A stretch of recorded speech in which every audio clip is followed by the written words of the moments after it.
Welcome to today's Cardano Foundation seminar. As you know, these sessions are designed to keep you up to date on what's happening across and beyond the Cardano Foundation, from internal updates to ecosystem projects and today community-led initiatives.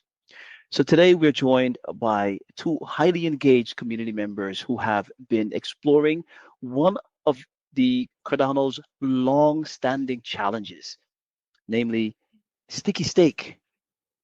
So please welcome Rich with me and Ryan.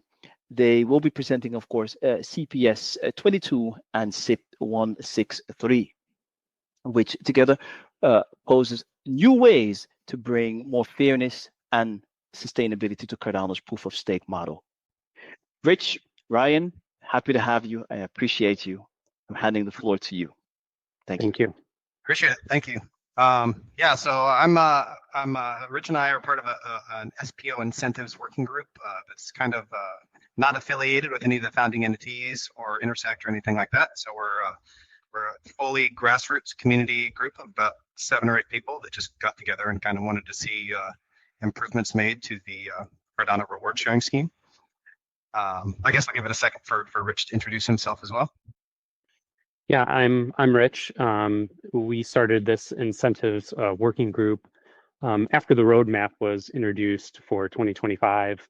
There was a section on SPOs, and there was a suggestion that maybe we should start a community working group to come up with some more things for SPOs. So that's kind of how we started. So we got a group together and said, okay, what other incentives can we look at that could be done in the future? And that's kind of how we got kicked off. Sounds good.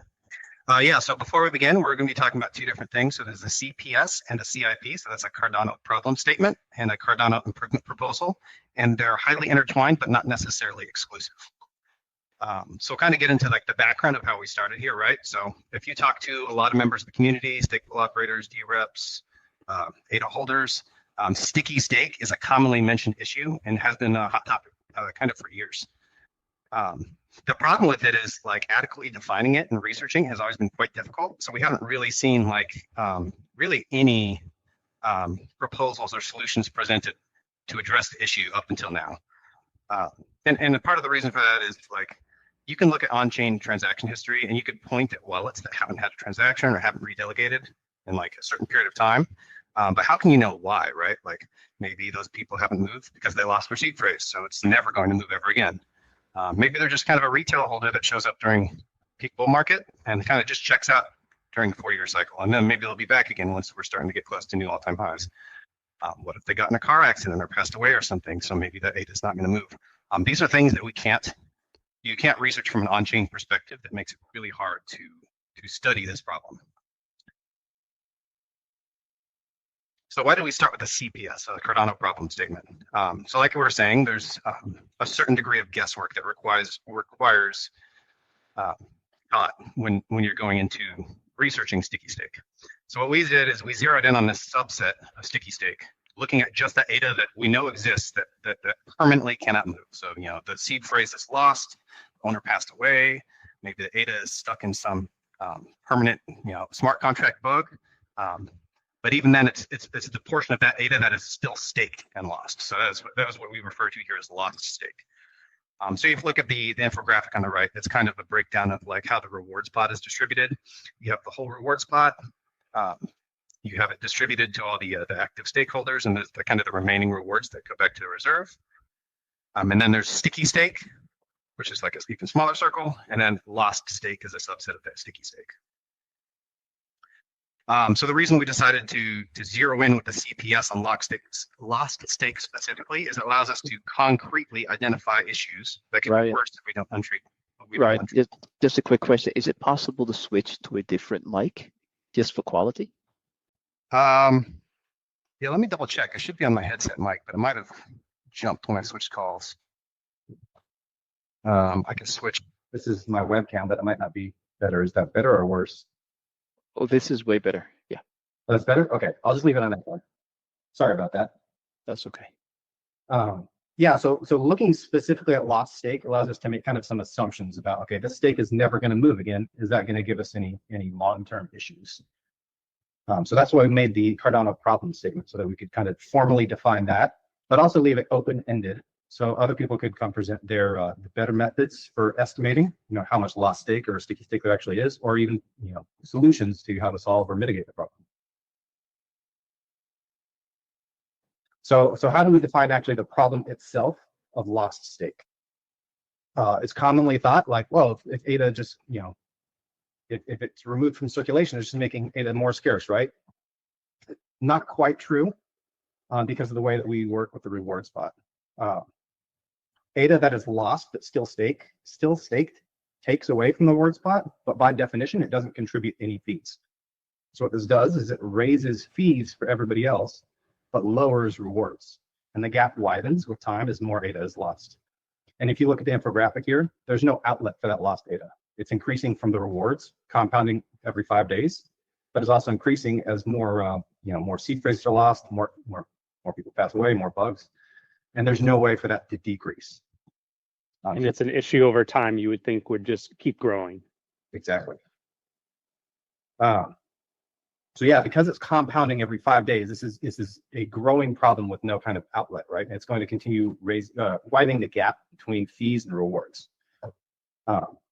And the way the ledger is currently designed now is lost ADA will give voting power, in terms of governance, and block production power in terms of security to possible adversaries forever, indefinitely, right? There's no way for the ledger to remove ADA that's delegated to a stake pool if it's lost or something as it is. So this is kind of the definition of the problem. Now we kind of want to know how bad it is. So we did a whole bunch of different estimates. We looked at other examples, like how they, I think Ledger and Investopedia did with Bitcoin. They kind of just had an estimate that 20% of Bitcoin's supply was lost forever. And that kind of roughly turned out to be about 4% of Bitcoin being lost each year. And then for our own estimate, we initially had this conservatively lowered down to about 1.5. Let's say assume 1.5% of ADA is lost per year. Over decades, this continually accrues and grows, and could potentially be, tens of billions in 2050s, 27s, based on the model on the next slide. So there's kind of an infographic on the left. We actually updated once we did some more research on it's kind of painstaking research on looking at every single wallet delegated to every single stake pool and looking at every single transaction to see how much ADA could be lost. And it looks like there's a kind of an upward limit of 127 million ADA that is permanently lost, but still staked. And assuming that those addresses are lost, that would equate to throwing away, basically throwing into the void, 3.3 million ADA per year, assuming that that's true. So kind of looking at projections here.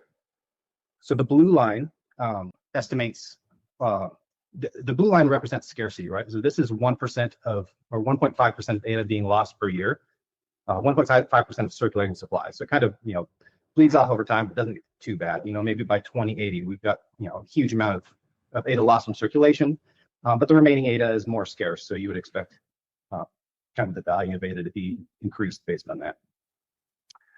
The red line is the same as the blue line, but accounting for that 3% compound interest every epoch, so every 5 days. And so it's kind of hand wavy to choose 3% here. So to explain that I also have kind of the historic rewards APY, which is the green graph, is how high rewards have been. And so early on in the Shelley era, like right at the beginning, rewards were as high as 8%. Right, so things were, if ADA was lost then, it was compounding much faster. And then if you look at the projections, this has us down to 1-ish% by 2030, which is actually really low. So most people will think, okay, well, we're probably going to do something to increase rewards, right? We have partner chains, we have all these different things that we're looking at to increase rewards. And it's important to note that doing that actually exacerbates the problem, right? So if we have 3% compounding and we up that to 4% APY, you're now compounding faster. So kind of the ADA you're throwing away is being thrown away faster. So we kind of have a tough decision here between making this problem worse or getting increased rewards. And I'm sure the community is not going to be too happy if we have 1% rewards by 2030 down to a fraction of a percent by 2040. At some point, for sustainability reasons, you would expect that we'd be getting a little bit more staking rewards. And then just the gap basically between the lost ADA And the compounding lost data is kind of the bad gap that we want to try and close with this problem. So you have to think about that. If you have that much lost ADA that's not participating in the network, right? It's not generating any transaction fees. It's just sitting there. It's giving voting power behind DREPs, and it's giving staking power behind SPOs, and it's there forever. So if you have any type of adversarial stuff, it's still stuck. And this is showing that over time, it just gets worse and worse and worse because that ADA is still compounding and giving more and more power to either a DREP or SPO. Right. Yeah, and it's important to iterate. Of course, these are very, very rough estimates and projections about things that would happen, right? And it's also making the assumption that the current rate of transactions would increase, would be sustained throughout the decades, right? Realistically, this red line has this, all ADA would be lost by, like 2060s. That's not going to happen, because what would happen is the fees would get so bad and the rewards would get so low that people would just stop transacting, and then less ADA would be lost simply because people aren't using the chain. So that's kind of the death spiral, so to speak, that we're trying to avoid here. So yeah, here's a list of kind of like the implications, right? So the detrimental effects, first off, wasting rewards from the reward pot, just kind of throwing them to permanently inaccessible addresses that could ever spend them. Excuse me. Yeah, the gap between fees and rewards, right? So fees will go up, rewards will go down. We kind of don't want that. We kind of want our fees to be more efficient and to sustain the network, right? As I mentioned earlier, reward increases will worsen the problem. So if partner chains, AVS, or anything else kind of bumps up staking rewards, it's actually going to make this specific problem worse. Sacrificing stake pool security in the sense of, some sort of like passivity, right? So if there's lost stake delegated to stake pool, that stake pool decides to become malicious, there's no way for that stake to redelegate away from the attacker. And so that's kind of a security concern. Also, there's kind of like an economic, business concern here is that new pools can't compete against old ones if the old ones have huge amounts of lost and sticky stake delegated within them. There's just no way for them to attract that delegation away, no matter how attractive the new pools might be. Another one is ossification. So that's kind of like the freezing of governance power, right? If you have, and this applies to both DREP and stake pool voting power, right? If you have stake that is in either of those and it's not being redelegated away over time, then you have kind of the active community's voice kind of working against this immovable voting power that will never actually vote in, whatever the community's best interested. It's just going to be passive, implicit abstain forever. And of course, it hurts the fee efficiency of the network long term, right? This is one of the things we talk about all the time, especially now with Leos coming up. We're trying to make the fees sustain the network. And if we're kind of throwing away a portion of the rewards pot, this hurts our fee efficiency, and it's going to make it harder to sustain the network long term. It is important to note that there is kind of one positive effect that this sticky lost stake has. And simply, I call it the ballast effect, because it works like a ballast in the sense that it raises the cost of a stake-based attack. So if you think of like a 51% attack or a long-range attack, technically it's contributing to the cost of the attack, because let's say we have 2 billion ADA out there and permanently lost stake. Excuse me, permanently lost stake. An attacker wants to come in and pull a 51% attack. I mean, that's an additional 2 billion ADA worth of stake that attacker's going to have to overcome, right? So there's a positive side effect of the lost ADA problem. That's just that attack vector, right? So it could hurt other attack vectors where you have so much sticky stake behind a group of SPOs where it makes it easier for them to attack the network. Yeah, exactly. Like if one of those SPOs has that delegated stake, that lost stake, decides to act maliciously, then now you have a security problem, not a security benefit.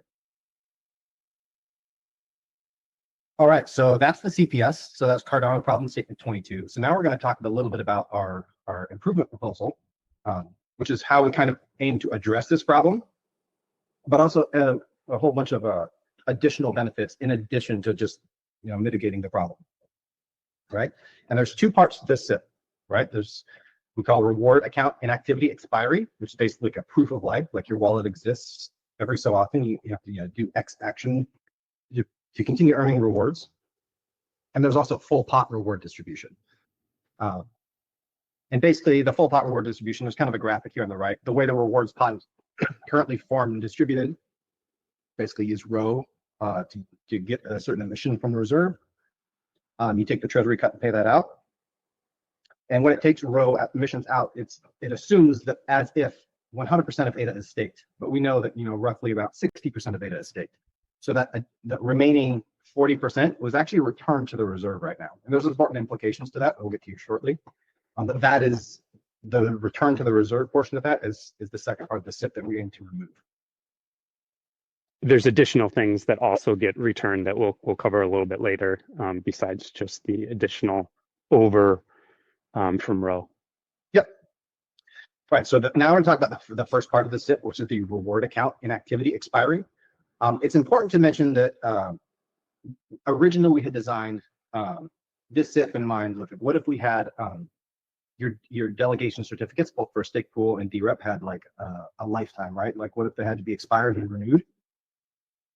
And then there was actually someone way smarter than us from IOG said, actually, you can make that using the reward account. You can make it so that you don't have to actively, go every couple of years to go renew your delegation. You can just basically kind of have this global variable that's updated every time you use the wallet, and you don't have to go renew things, right? As long as your wallet's doing anything, it'll continue earning rewards and counting governance power. So that's where we came up with this idea to have a new protocol parameter called delegator inactivity. And it's named to be very similar to DREP inactivity, which is a governance one, which is your DREP has to vote every so often, or they move to an inactive status where their inability to do anything switches from an implicit no to an implicit abstain. Excuse me. So this is a new protocol parameter called delegator inactivity, and it's measured in epochs. Basically, as I said before, it's each reward account has an expiration number associated with it, and this is kind of like what I was talking about with the global variable. And anytime you have a witness for the account, so basically, majority of actions you take with your wallet, it will update this variable by the amount of delegator inactivity. So hypothetically, let's say we set it to 5 years, right? It's measured in epochs, so it's like a couple hundred epochs. Every time you use the wallet and there's a witness on the account, your expiration epoch moves forward by 5 years. That's how that would work. And then whenever stake is being computed, on epoch turnover, when the rewards calculation is done, voting and leader election, expired accounts, so the expiration date is in the past, they're just simply ignored. So they're not counted for block production, not counted for voting power, not counted for rewards. So we actually went through and did some research here, trying to look at that, because you're probably curious about how much stake would be inactive based on what you set this new delegator inactivity parameter to. So we looked at 1 year, 2 year, 3 year, 4 year, and 5 year. It was also not mentioned here, but it's 6 years. And that's actually just going to be 0 ADA and 0 wallets. And that's simply because the Shelley hard fork is not 6 years yet. But that is a viable option to consider. So if you look at how many wallets have not had, or how much ADA has not had any transactions in the past 1 year, it's about 6.3 billion ADA. And that's representing, looks like 583,000 wallets. And that scales all the way down to 5 years, which is much less. It's 127 million ADA has not had, those wallets have not had any transaction in 5 years. And that represents 2,820 wallets. So when the community is going to vote on this, which is our intention with this SIP, is to allow the community a chance to give their input, we look at how much stake would be expired at the enactment of this SIP, depending on when it goes into, and a hard fork happens that includes it. That would show you how much stake would be expired because it is backdated, right? And at the beginning of this, we will go backdate and look at when the last transaction was for each wallet. This is how much would be immediately expired. Right, so it's actually if you choose a number in the higher orders, it's really not a lot of stake that's expired. And it's also important to note that this is an upper limit, right? So that we have to make assumptions. I mean, we don't know exactly why that stake hasn't moved. It's possible they just don't have a reason to, and it's highly likely that if we give them a reason to, like the SIP, many of those wallets will just go through, make one transaction, some sort of internal transfer, and they'll continue earning rewards. So realistically, even when the SIP goes through, not that much stake will expire. It'll be less. So that's the first part of the SIP. the second part of the SIP is related to full pot rewards distribution. So kind of, again, to walk through how rewards work today, each epoch creates a rewards pot, which is based off, that epoch's transaction fees plus an emission set by the row parameter. And that emission is done as if 100% of ADA is staked. Then a treasury cut is taken according to whatever tau is set to. And then from then, only the portion matching active stake is paid out. Remember I said it took an emission from row as if 100% of ADA is staked. Now we're going to only dole out the active 60%. Now the remaining 40% is going back to the reserves. So this part of the SIP just simply crosses out that returning part to the reserve and will distribute the full rewards pot to all eligible active delegators. And it's important to note that also part of the stuff that goes back as unclaimed is things that's oversaturated. So there's other elements that also go back. So like if the pool isn't meeting pledge, so there's certain type of rewards that then become unclaimed, and those are returned back to the reserves as well. Exactly. Yeah, so this means roughly 100% of the rewards pot is paid out each epoch, depending on those weird factors like unmet pledge or the ADA factor, ETA, so the Greek letter.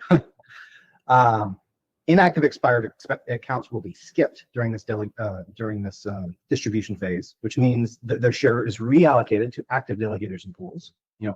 Fewer people are staking. That means more rewards for everyone else. And that's the net effect will just be simply more rewards to any active delegator. So you're probably asking, okay, important to know, why was the protocol not originally designed like this? Because intuitively you would think, fewer people are staking. That means there should be more rewards for those people that are. But the way it works now is that any of the excess is returned to the reserve, and basically everybody gets the same rewards, no matter how much total stake is distributed. And this is the exact quote from the Shelley delegation specification that explains why they did this. I actually talked to one of the authors specifically mentioning this, and he mentioned that it's worth reconsidering these assumptions here. But basically, they were concerned during the Shelley hard fork, when we were still bootstrapping, stake pools and trying to achieve a healthy stake distribution. They were worried about a kind of perverse incentive for any stake pool operators to start censoring delegation certificate transactions, right? So let's say that you have a very powerful stake pool, like let's say 30% of all stake. They might want to get more rewards, so they might not just not process any delegations trying to delegate away from them, or any new delegations. That was the original concern. And now that we have a healthy stake distribution, and especially now that we have the existence of DeFi, this is not really a concern at all. And the reason that DeFi takes into play here is, let's say you're trying to do this attack, right?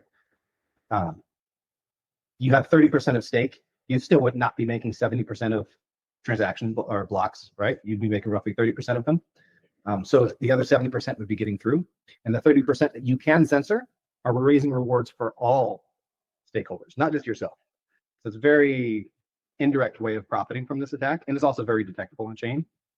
Now that we have DeFi, if somebody actually wanted to go through and censor transactions, they would be much better off attacking some sort of DeFi protocol like a liquidation or liquidity providing things, where they can specifically, short the coin or long the coin and make, profit that way. Those kinds of attacks are much greater of a concern now than these censorship for delegation certificates.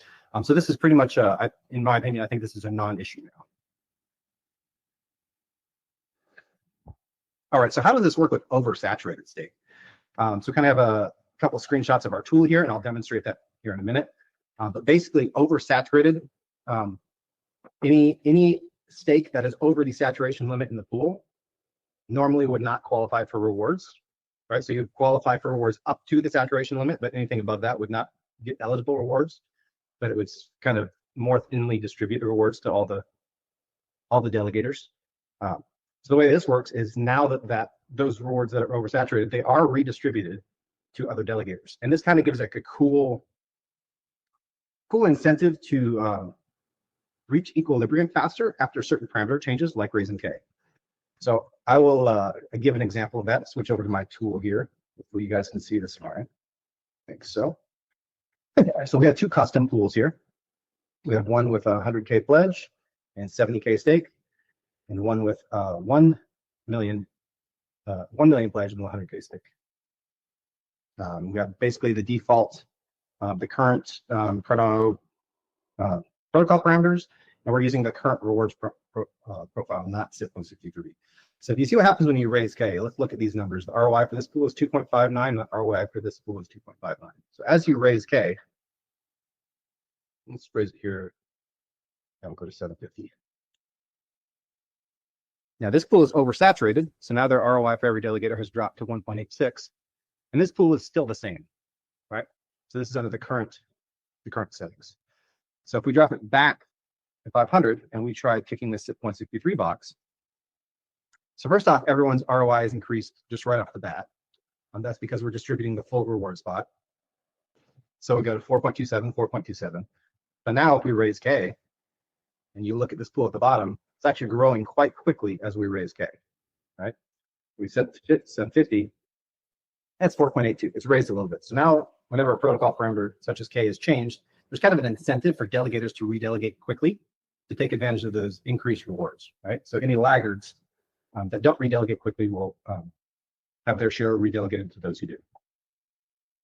So that's kind of how that works. So about if a large amount of stake expires, right? So let's say take the largest stake pool operator group right now has roughly 2 billion ADA. It's very similar to the example I just showed you. Same as oversaturating. If it becomes unstaked, it would increase ROI by a significant percent. Incentivizes new delegations, right? So if the concern is the total active stake drops too much, there's now a balancing mechanism with SIP163 that encourages new delegations to bring the total active stake back up. So basically how that works, like, is if we had some mass event where like 2 billion became unstaked, you now have an incentive, a counterbalance because the ROI would be higher. So it would be drawing more people to like that maybe we're doing DeFi or doing something else and we're earning lower rewards to now stake. So it would help bring that stake back up and counteract until that stake became staked again. Exactly. Or that amount became staked again. And this is important to take into consideration with the first part of this SIP, which is the expiring of the reward account inactivity expiry. Because if, say too much ADA expires at once, now we have this balancing mechanism to bring in new delegation. So we're balancing that out so we don't have too much stake expire at once. Thanks, Ryan. We have a question from Alexander Moser. Hi, Ryan. Alex here. Thanks for this super interesting presentation that you look into this. I love the insights. Regarding the statement of incentivizing new delegations, where do you expect those new delegations to come from? Great question. So right now there's only 60% of ADA staked. So that means there's 40% of ADA out there is still currently unstaked. So that's represents, off the top of my head, I want to say 15 billion ADA that's in circulation but not staked. So there's quite a big significant amount of ADA out there. Also, I see a question. Yeah, go ahead. Could come from DeFi, could come from other spots. So that the draw is hopefully that if that ROI comes up, that people notice that and then start staking that weren't staking before. Those 15 billion unstaked ADA were already unstaked when ROI was still higher than it is now. I'd assume that the rewards are not the main reason for them to not stake. I suspect that that's custodial, institutional ADA that can't be staked for regulatory or legal reasons, just process reasons. So the statement of that vector being compensated by incentivizing new delegations it is easier said than I think it would look in reality, because those new delegations wouldn't be there. Yeah. And there's also, if there's institutions like centralized exchanges that are not wanting, like they're using enterprise address instead of trying to stake rewards for their customers, it's possible that this might be the incentive that gets the customers to be like, okay, I'm going to self-custody my ADA and delegate to a stake pool. Because now that 2.5% rewards wasn't enticing enough for me, but maybe 4.2% is enough for me to kind of get out the exchange. But it is true. It's possible that maybe this is not the incentive people are looking for. Maybe what we need is more dApps that allow us to use your ADA in DeFi while keeping it attached to your staking key. There's definitely a lot of different factors to consider with that. And times have changed, so we're not sure what the original reasons they weren't staked for. Maybe now they've got different reasons and how they would stake it. So it's hard to say. Yeah. And while we're here, I noticed in the chat a question from Alexander Moser. Did you check how much staked ADA was never delegated to a DREP since Conway, aka how much ADA couldn't get the rewards right now? Off the top of my head, I haven't checked that exactly, but I do have on my my website, changwatch.com.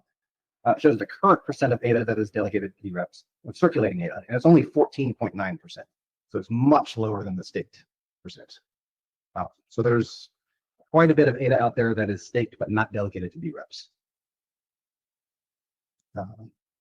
Wait, Ryan, did I get that right? 85% of staked ADA is not delegated to a DREP? So correct. Or to abstain?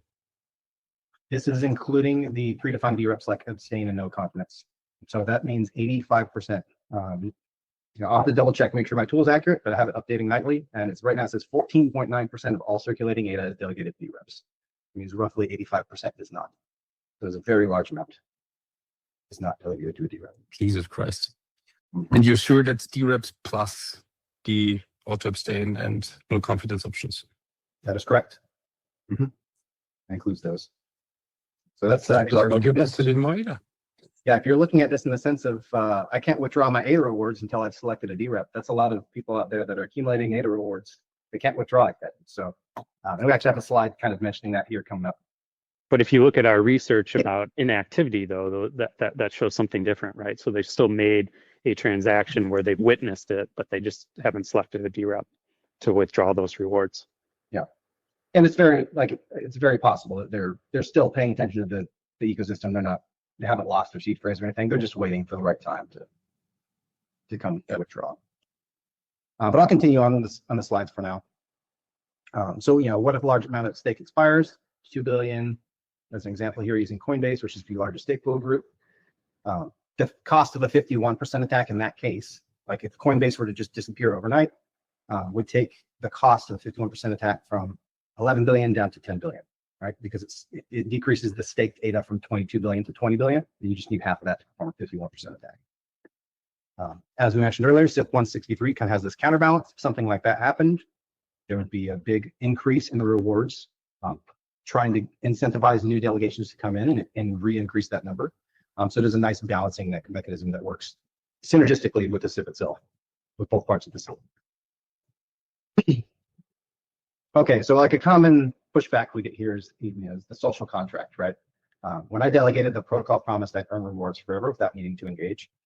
And this is kind of like probably I would say the most common issue that we have with people not wanting to, or not liking the SIP, right?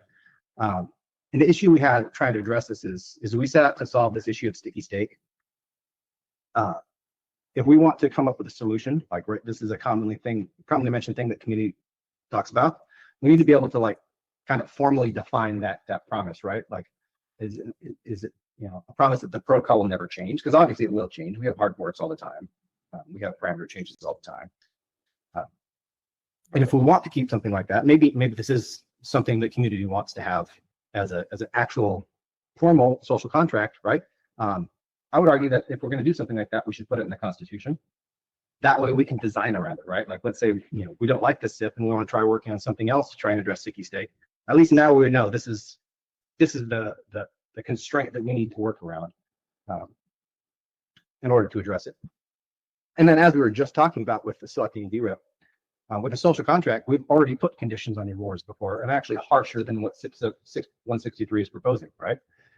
When talking about the requirement to select a DREP to withdraw your rewards, we're effectively saying you can't access rewards that you already earned unless you take X action. With SIP 163, we're just saying you won't earn new rewards unless you take X action, right? So you can still spend your ADA, you're just not earning new rewards until you come and do a proof of life in the ecosystem again. Okay. All right, so we talked a little bit about emissions, right? And how this, probably in the back of your head, we're thinking about how this will increase emissions. Right now, emissions are well below what ROE is actually set to. because we're returning that portion back to the pot, right? So every rewards pot comes out, every epoch, we put 40% of it. We take the emissions as if 100% of it is of ADA is staked, and we put the other 40% back, which causes us to deplete the reserves slower than the monetary expansion parameter is set to. So what this SIP does is it raises emissions to track closer to what rho is set to. Kind of make it more predictable. Like if we want our monetary expansion to be 0.3%, this SIP will make it, more or less actually 0.3%. So this actually gives us two options here, right? The first option is to just not change rho, right? Let's say we, two options, assuming that we take this SIP. We can leave rho as it is, which is giving me a little bit higher yields for all active delegators and SPOs immediately as soon as the hard fork happens, right? Now you're distributing the full rewards pot, use an extra, maybe 1 to 2% APY for every delegator. But technically, this will mean reserves are depleting faster than they are now, which is by setting them to actually what rho is set to. The other option here is, like, let's say we take this SIP, but we want to stretch out the reserves instead of getting more rewards, right? So we can actually lower rho proportionally, right? So that we get roughly the same-ish, or even a middle ground in between rewards. And this will allow us to stretch out the reserves for longer. Still not as many rewards, but you can still actually get roughly the same or even marginally more. So you can kind of get a little bit of the best of both worlds, where we have a teeny bit more rewards and we get a longer reserve runway. And that's because you're more efficiently paying out active delegators. You need that oversaturated stake, you need that expired stake. You're basically more efficient. You're rewarding more efficiently, so it increases the rewards by that small amount, and gives us the longer reserve runway. So this is an option to take into account at the same time as if this SIP were to be put into effect. And this is kind of a chart. This is an older chart. I think Marcus from Cardano Foundation posted this in 2023, but this is just a really good chart of how the reserves are actually depleting, right? So the green line is the current supply of the reserves. The red line is the supply of the reserves if we track to rho exactly. So you can see that our reserves are actually higher than what they would be. And the yellow line is accounting for the ADA factor, which kind of a bit technical and complicated, but it goes into how many pools actually produce blocks. But what the SIP would do is it would bring the green line closer to the red line if we don't adjust rho at the same time. So that's kind of a summary of the CPS and the SIP, but it's important to look at all of the benefits of the SIP in addition to just kind of solving or mitigating the problem of CPS 22, right? So that's mitigate sticky stake. So it's not it will solve the lost stake issue and it will mitigate the sticky stake issue. Curbing ossification and just eternal infinite compounding, right? So any of that ADA that's still contributing to voting power, it's not active in the ecosystem. It's not going to be this wall that the active voices in governance are trying to work against.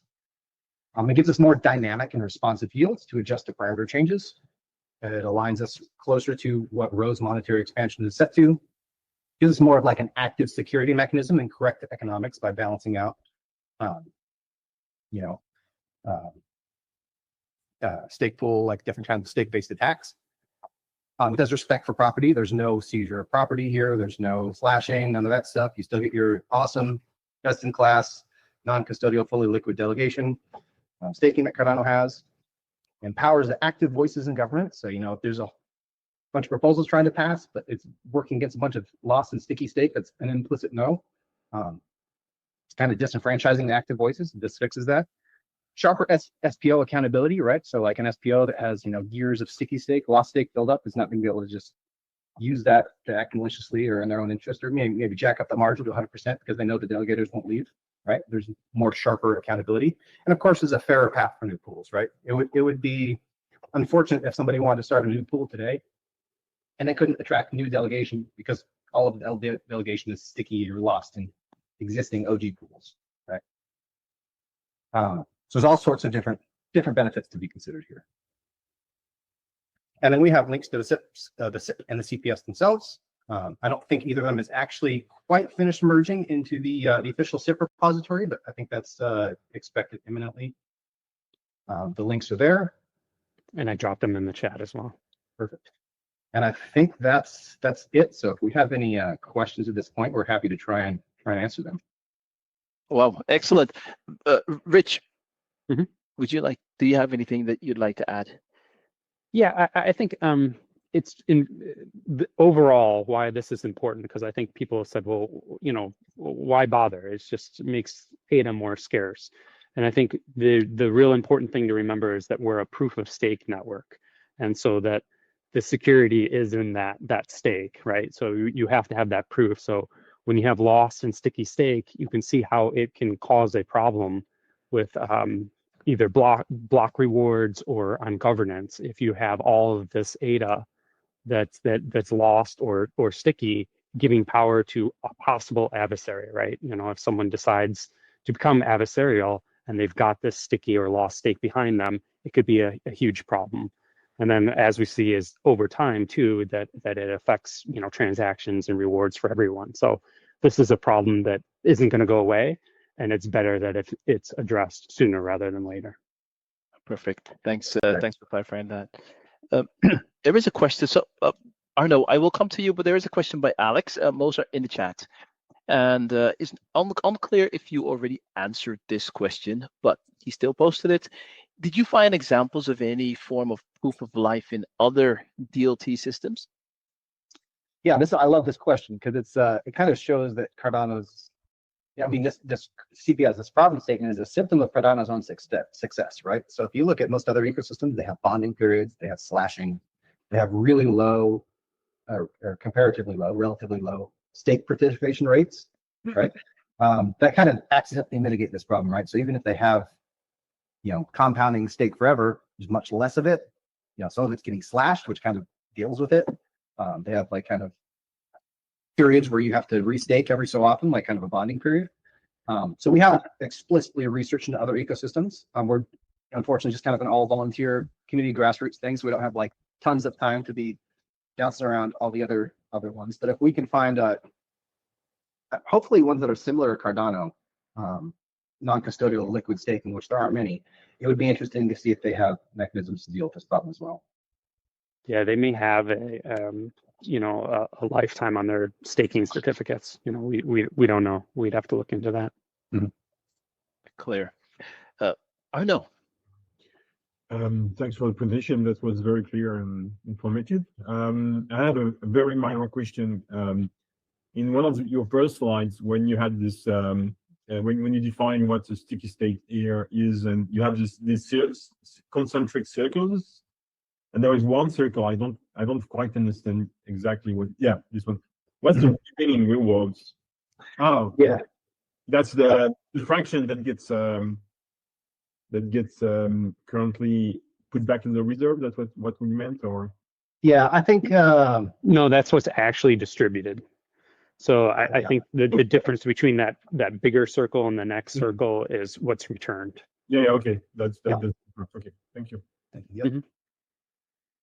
Yep. Any other questions? Okay. Off topic. Rich. Okay. You know what, Dominic? Why not come up and ask the question? You're here with us. Oh, it's not really a question. I just realized that as Rich was speaking, we have actually met before, but many years ago in a former life. Ah, yes. Okay. I didn't know that was you. Yes, me too. Faces. Now in this world we have faces. Excellent. Just for everyone else, I'm also an admin for the XSPO Alliance, and he was one of our guest speakers at one point. Interesting how paths crossed. Right. Love to see that indeed. Thank you, Dominic. Arno has a follow-up question, I guess. Arno, please. Yeah, actually, I had another question to put it my developer's hat on. So in terms of impact on the code in the ledger, apparently what you suggested that it's relatively minimal in the sense like it's mostly updating the reward account, like putting a flag. Is the only thing, or do you have an idea what it would in? Are there any other things that you should consider in terms of implementation, or? Yeah, actually, in terms of of changes to the ledger, the biggest thing for this would be all the governance plumbing that has to go in for this new protocol parameter, right? So there has to be a new parameter created, probably has to be a constitution, any guardrails that need to be done. So that's kind of the biggest. Yeah, of course. Okay. But in terms, I mean, I'm more okay. This is annoying but this is more like plumbing and I mean, boilerplate, so to speak. Mm-hmm. I'm more concerned with the potential impact on performance or performativity of the network, and it seems like, but the way it's put is relatively, it seems to be very minor. Right. Just updating an integer on introduction doesn't sound like a big deal. So. Yeah, and the Ledger team actually came up with the idea to do this. Yeah, that's cool. It's actually worth mentioning kind of like the path, because we actually changed this a couple times. Initially, we wanted it to be basically what we described here, where each wallet makes a transaction that updates it in the future. But we were concerned that on epic turnover, we'd have to be calculating when was the last transaction for every wallet, and that would be way too computation heavy. So from there, we switched to the idea of just having an expiration date on your delegation certificates. And we kind of ran with that for a while until someone from the IOG team mentioned that actually you can just have an updatable global variable that's updated every time you spend the transaction from the wallet. And then you don't have to look up when the last transaction was. You just reference the expiration number. And also when you're going to compute stake, you don't have to, you just simply ignore the accounts that are expired. So you don't have to waste computation on any of those accounts. So I don't think it would be too heavy in terms of computation. Or at least that's what they told us, right? Based on my understanding. Thank you. Mm-hmm. Great question, Arno. Absolutely. I see Alex. Alex, you have your hand raised. Yes, I have one very stupid question that I should know, but I dare to ask it anyway. What happens currently when it deregisters with the stake that's delegated to the pool? Sorry, can you repeat that? I couldn't. Yeah, I couldn't hear you. The word you said.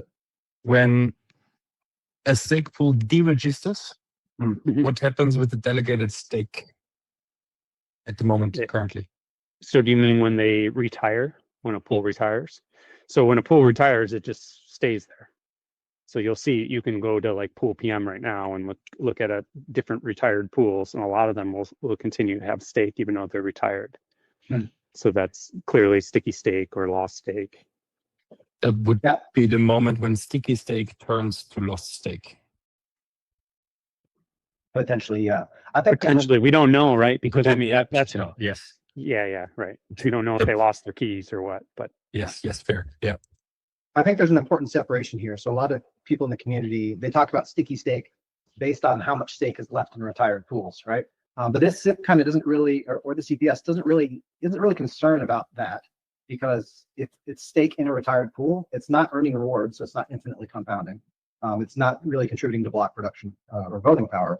So it's kind of actually removed from circulation. So it is kind of scarcity in that sense. So it's not really a problem to have data sitting around retired pools like it is to have lost data sitting around in still active pools. But it does go to answering your question earlier, Alex, of where that stake may come from. And this could be where it comes from. That stake that's in retired pools now sees a higher ROI, and now they maybe pay attention. You know, they see something on Twitter or whatever talking about how the ROI is increased, and they're like, oh, wait a second, maybe I should go look. And then they realize their pool's retired, and so then they move their stake to hopefully an active pool.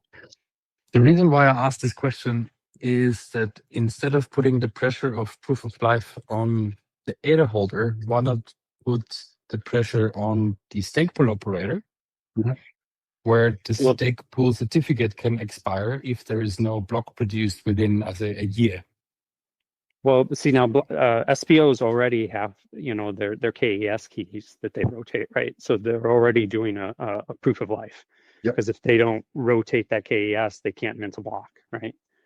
So and the issue really isn't necessarily the SPO, right? It's the issue of that stake power that's behind that SPO. It's giving them that block production power.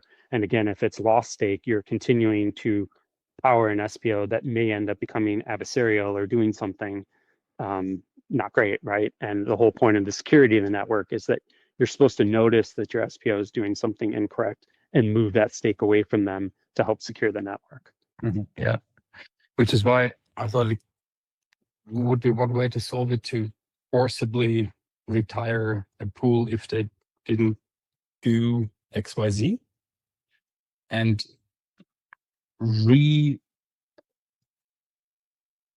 which would automatically then undelegate all the stake. No, it actually doesn't at the moment. Yeah, but if they're not producing blocks anyways, it's not necessarily a huge problem. So I think there is kind of like a separate minor issue here, right? Where like, let's say you're a pool operator and you lose your pool keys, right? Like you can't actually get your pool deposit back because there's no way to deregister your stake pool. But eventually, you know, hard forks will happen. You'll fail to rotate your KES keys. You'll stop producing blocks. So it's not really contributing to a security problem. It's just showing that there's more registered pools on chain than kind of a really actively is, right? So it's kind of more of a cosmetic issue in that sense. Yes, but if there would be a forcible, if the stake that's delegated to the pool would be forcibly unstaked, But what would trigger that though? Right, because an SPO right now is already rotating their KES, and they may have a bunch of sticky stake or lost stake. Why would the SPO then be forced to, you know? because that would solve the trouble of the adversarial takeover of a old registered pool. That stake is just then not contributing to security or block production. We would at least switch off the risk of that pool becoming, or that stake becoming adversarial, even though that stake is lost. But you would have to wait until that pool actually did something adversarial, or that you were aware that they did something adversarial to force it, and they would still have the power of that sticky stake, and that account would still be earning rewards exponentially over time, taking from the rest of us and transactions and things like that. So you wouldn't eliminate those issues. I think it would be hard to know if an SPO is, you know, I mean, why it started behaving maliciously or not. Like maybe they lost their keys or an adversary stole their keys. Or but how would you know that, right? How do you know that the pool is not just, you know? Well, if it's inactive for a year, if it failed to rotate the KES keys, I don't know, 3 times over. The people that are lost their, you know, their SD card or whatever, and eventually found it again a year later, and they wanted to, you know, bring back their pool. Well, then So bad luck on bad operations. It's hard to know exactly why that is for on-chain data, but this is why I think putting the onus on the delegators is important, because the delegators can see, oh, this stake pool is acting malicious, I need to delegate away. And that lets them see the onus on them. And they could, the reason they could see, oh, my stake pool stopped rotating his KES keys and isn't producing blocks, I'm not earning rewards, I need to delegate away. Well, and I think right now we have something that, you know, right now we do have a proof of life for SPOs. It's the KES, and you don't have anything for the delegator. And we have one for DREPs too. Yeah, DREP inactivity protocol parameters. So we have proof of life for both of those, but not for delegators. That's true, yeah. Yeah. Alex, thank you so much for the question. I think that's well appreciated as well. Hey guys, we're coming up on the hour, and if there are no further questions, I'm happy, of course, you know, to close this session. Sure. Ryan, Rich, is there anything that, before we close, is there anything that you'd like to share with the group? I just want to say thank you for giving us the opportunity to share these ideas. Okay, I know that's kind of our biggest problem with our group right now, is just getting our ideas out there and like, this is all the thought and the work that put into these things. I mean, it's kind of easy to say, we want to expire stake, and then there's kind of like a negative reaction to that instantly without, you know, looking at all the how we got here. So being able to lead up to that, just having the opportunity to do that, I think is very helpful. So thank you. Yeah, and just any feedback, we appreciate it. So either, you know, you can jump on those SIPs and give feedback there. You can always go to one of our accounts and send us emails or messages. So any type of feedback to help us make this a little bit better would help. Should also mention that we're going to be having a couple of like X Spaces, Twitter Spaces, to discuss some of these ideas. Actually, I think the first one is tomorrow at, I want to say 10:30 US Eastern time, and that's on SIP 50. And then the next one a week later, on 15th, is for this SIP CPS 22 and SIP 163. So if you want to discuss more, come back with your hardest questions and hit us with those. We're happy to try and wrestle with them. Excellent. All right, gentlemen, It was a pleasure having you here with us, and the information that you've shared with us. I know it is a long-standing challenge, for the ecosystem. The problem of sticky stake, and one of the things that I do appreciate is seeing these community initiatives.